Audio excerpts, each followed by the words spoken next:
Hello everyone. Today in this video we will discuss how to fix Play Store not working issue on Galaxy A57.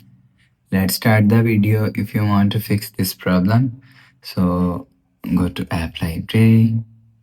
Here click on Settings app. Now in Setting, scroll down. Scroll down and click on Apps. After click on Apps,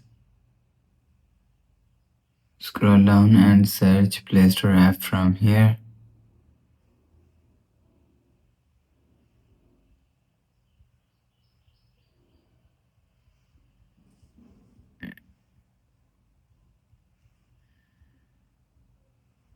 And search Play Store.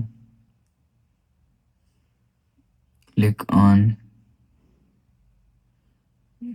Play Store and click on Storage and click on Clear Cache and click on Clear Data.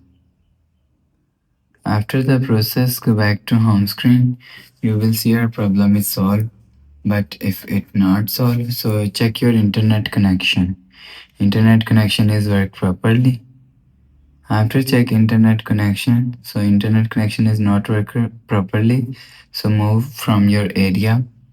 So you will check your problem is solved, but if it doesn't fix this problem, so restart phone, open quick settings panel, so just swipe down and click on this power icon and click on restart. Again click on restart and you will see your problem is solved. After the process, go back to home screen. So that's how you can fix Play Store not working issue on Galaxy A57. If you like the video, please subscribe. Thanks for watching.